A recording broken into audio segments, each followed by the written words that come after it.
इस प्रदर्शन में ये ईडी की रेड के लिए चल रहा है कि नरेंद्र तोमर के लिए रेड नहीं हो रही है। बीजेपी कार्यकर्ता हैं वो अपने लिए नहीं वो करते हैं, बीजेपी दूसरों के लिए करती है। इस पर क्या कहेंगे आप? जाहिर तौर पर 2014 में बड़ी उम्मीद से देश की जनता ने एक ऐसा नेता चुना था जो उम्मीदों से भरा था, वायदों से भरा था, लेकिन उसे क्या पता था, देश के हिंदुस्तान को क्या पता था कि 2014 का चला हुआ वो नेता 24 आने तक धृतराष्ट्र हो जाएगा, उसे आसपास का भी नहीं दिखेगा। वो पुत्र मोह में, भतीजे मोह में, अपने नेताओं के पुत्रों के चक्कर में इस तरह से पथभ्रष्ट हो जाएगा, पदभ्रष्ट हो जाएगा कि वो भ्रष्टाचारियों से घिर जाएगा, बलात्कारियों से घिर जाएगा, चटकारों चापलूसों से घिर जाएगा, देश के गद्दारों से घिर जाएगा। ये अपने आप में एक जुल्म जलालत की स्थिति बन गई है। मैं कहता हूँ जिन लोगों के खिलाफ कोई सबूत भी नहीं है, ईडी और सीबीआई के ये पंछी उड़ उड़कर उनके घरों पर पहुँच जाते हैं, हथकड़ियाँ डाल के उन्हें जेलों में ठूस देते हैं। लेकिन नरेंद्र तोमर का बेटा, नरेंद्र मोदी के दोस्त का बेटा, ये उस पर ऐसी क्या कृपा है कि एक नहीं, दो नहीं, तीन वीडियो उसकी इस बात की तस्दीक करती हैं कि वो कह रहा है हाँ 21 करोड़ आगे, 100 करोड़ दे दो, 500 करोड़ दे दो, काम हो जाएगा। मैं जानता हूँ वो कमिश्नर हैं, वो सारी बातें बसबूत खुद ही कबूल कर रहा है, लेकिन मोदी जी को मोदियाबिंद हो गया है, उन्हें अपने आसपास के लोगों को नहीं दिखता। वो सच कहते थे पूर्व राज्यपाल सतपाल मलिक जी कि मोदी जी को भ्रष्टाचार से परहेज नहीं है।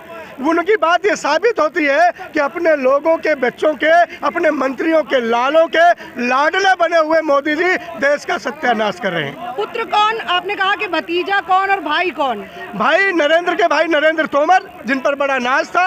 मोदी जी की कोई सांसद की सभा होती थी, नरेंद्र तोमर जी माइक पकड़कर उनका यशोगान करते हुए देखे गए। आपने भी देखा, मैंने भी देखा।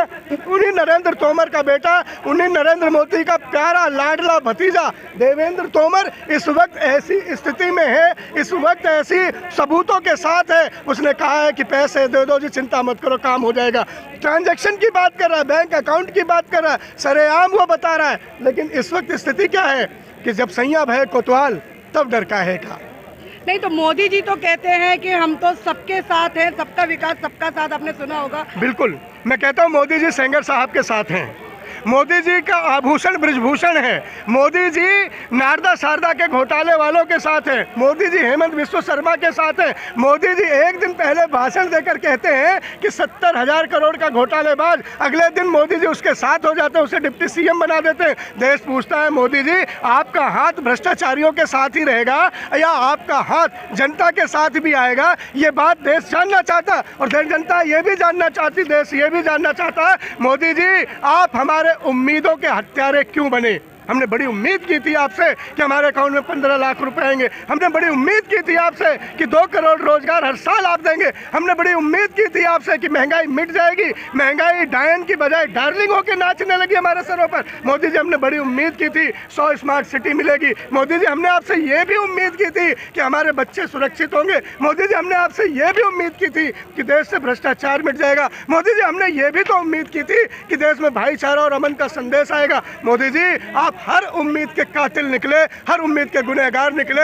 आपका हाथ सिर्फ भ्रष्टाचारियों के साथ है, बलात्कारियों के साथ है। दुख होता है बहन जी, आपने भी देखा होगा जंतर मंतर का वो सीन, जो बेटियां सोना लेकर आई थी उनके छाती पर सिपाहियों ने बूट रख दिए। क्या मांग रही थी वो? अपने इज्जत की भीख ही तो मांग रही थी। वो अपने इज्जत के लुटेरों के लिए शिक्षा ही तो मांग रही थी, जेल ही तो मांग रही थी। क्या गुनाह कर रही थी? क्या गुनाह किया मेरी मणिपुर की बेटियों ने कि उन्हें द्रौपदी बना के धृतराष्ट्रों के राज में घुमाया गया? क्या गुनाह किया है मेरी उन ललनाओं ने कि इजराइल में तो चले जाते तमाम पत्रकार, लेकिन मणिपुर में नहीं जाते, नहीं रोते अपनी बेटियों, अपनी बहनों के इज्जत पर जब बात आई तो उनकी आंखों में अश्क नहीं आए। न मोदी का सीना 56 इंच का हुआ, न मोदी के कदम मणिपुर की ओर बढ़े। मोदी जी हिंदुस्तान पूछता है कि हमने से एक बार गलती की, हमने 2 बार गलती की आपको चुन के, तीसरी बार गलती नहीं करेंगे। हम इस धृतराष्ट्र को जिसे अब कुछ दिखाई नहीं देता, कुछ सुनाई नहीं देता, जिसे आवाम पर हक, हुकूक और लोगों के इंसाफ पर यह भरोसा नहीं रहा, जिसके अगाहे बगाहे चारों ओर भ्रष्टाचारियों का घेरा है, ऐसे भ्रष्ट प्रधानमंत्री से हिंदुस्तान मुक्ति चाहता है, आवाम आजादी चाहता है। आप ये कहना चाहते हैं कि ईडी और बीजेपी सरकार जो है मिली हुई है? मैंने लिखा ना भैया, साहब की ईडी, बोलेगा कौन कि तोमर की लूट मोदी का मौन, और साहब की ईडी बोलेगा कौन? कौन बोलेगा तोमर के बेटे को? कौन जेल के सीखे तक लेके आएगा? कौन घसीट सकता है उसे कॉलर पकड़कर, कौन उसे गिरबान पकड़कर ला सकता है अंदर। वो 500 करोड़ की रिश्वत लेने की बात कर रहा है, स्वीकार कर रहा है, डकार रहा है। और मोदी जी आपको शर्म भी नहीं आ रही? हिंदुस्तान के लोगों से मैं पूछना चाहता हूँ, अब नहीं तो कब?